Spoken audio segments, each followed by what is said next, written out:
ಎಡವದೆಯೇ ಮೈಗಾಯ ಒಡೆಯದೆಯೇ ಮಗುವಾರು ನಡೆಯ ಕಲಿತವನು ಮತಿ ನೀತಿಗತಿಯಂತೂ ತಡವರಿಸಿ ಮುಗ್ಗರಿಸಿ ಬಿದ್ದು ಮತ್ತೆದ್ದು ಮೈ ದಡವಿಕೊಳ್ಳುವವರೆಲ್ಲ ಮಂಕುತಿಮ್ಮ.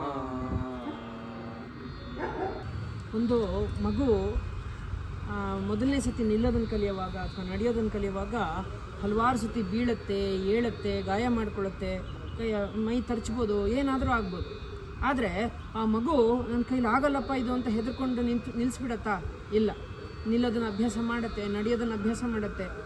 ಅದೇ ರೀತಿ ನಾವು ಕೂಡ ಪರತತ್ವವನ್ನು ತಿಳ್ಕೊಳ್ಬೇಕು ಅಂತಂದರೆ ಅದು ಅಷ್ಟು ಸುಲಭವಾದ ಕೆಲಸ ಅಲ್ಲ, ಮತ್ತು ನಮಗೇನು ಅದ್ರ ಬಗ್ಗೆ ಗೊತ್ತಿರಲ್ಲ. ಹಾಗಾಗಿ ನಾವು ಅದನ್ನು ತಿಳ್ಕೊಳ್ತಾ ಇರುವಾಗ ನಾವು ಹಲವಾರು ಸತಿ ಎಡುತ್ತೀವಿ. ಇದು ಇಷ್ಟೇ, ಅಥವಾ ಇದು ನನಗೆ ತಿಳಿಯಲ್ಲ, ಈ ರೀತಿ ಅನಿಸ್ತಾ ಇರುತ್ತೆ.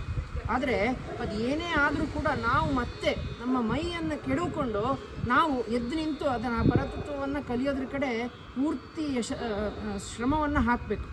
ಆಗ ನಾವು ಸಂಪೂರ್ಣ ಯಶಸ್ಸನ್ನು ಕಾಣ್ತೀವಿ ಅಂತ ಗುಂಡಪ್ಪನವರು ಇಲ್ಲಿ ಹೇಳ್ತಾ ಇದ್ದಾರೆ.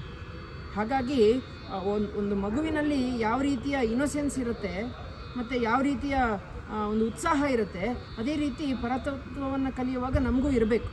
ಆಗ ಮಾತ್ರ ಅದು ಸಿದ್ಧಿಸ್ಕೊಳ್ಳೋದಕ್ಕೆ ಸಾಧ್ಯ ಅಂತ ಹೇಳ್ತಾ ಇದ್ದಾರೆ. ನಮಸ್ಕಾರಗಳು.